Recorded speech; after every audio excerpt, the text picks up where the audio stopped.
Am Samstag wurde der Harburger Musikpreis 2014 vergeben. Aufgrund der Umbauarbeiten im Helmsaal war der Musikpreis in diesem Jahr zu Gast in der Contemporary Art Gallery Maitoro im Gloria-Tunnel.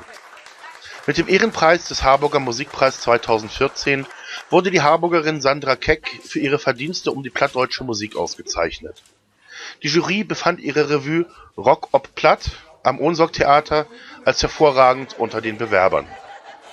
In einer amüsanten Laudatio betonte Christian Seeler, Intendant des Ohnsorg-Theaters, wie Keck mit Leib, Seele und Charme, eben Keck, der plattdeutschen Musik die Türen und Herzen der Menschen öffnet. Ja, Sandra, meine Damen und Herren, es begab sich aber zu der Zeit des Jahres 2001, als vom Intendanten das Gebot ausging, dass sich alle Welt Gedanken über die Feierlichkeiten zum 100-jährigen Bestehen des Ohnsorg-Theaters machen sollte. Das Jubiläum stand unter dem Motto 100 Jahre Ohnsorg-Theater, jünger als du denkst. Und da machte sich auch die Harburgerin Sandra Keck auf den Weg in das Intendantsbüro, auf das sie ihm ihre Idee vortragen möge, die sie nämlich schon seit längerem im Herzen bewegte. Eine kleine musikalische Show solle es sein, und es wäre die allererste dieser Art, die es am Ohnsorg-Theater je gegeben hätte, und sie sollte Rock ob Platt heißen, und der Intendant war begeistert. Nach der Ehrung durften die rund 70 Zuhörer dann ein paar Stücke von Keck hören, die ihre ersten Schritte als Kind bei Rolf Zuckowski machte.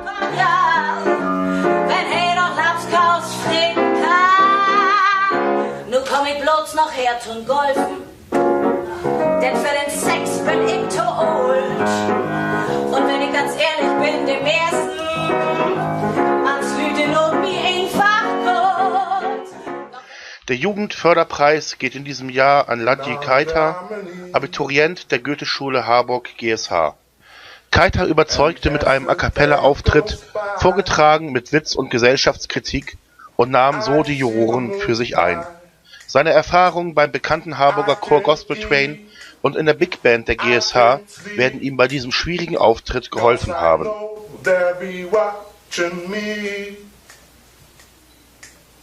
This climbing on the beast, these shadows keep falling down.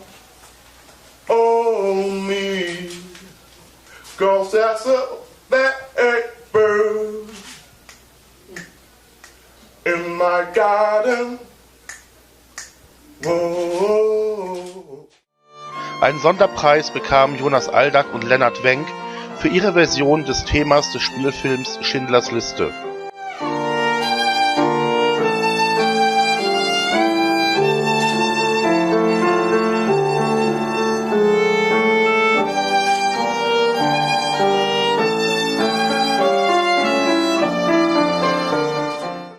Aber auch mit Linda Bichelmeier und Fenja Kühn war das Bewerberfeld stark besetzt und zeigt, dass Harburg eine Musikstadt ist.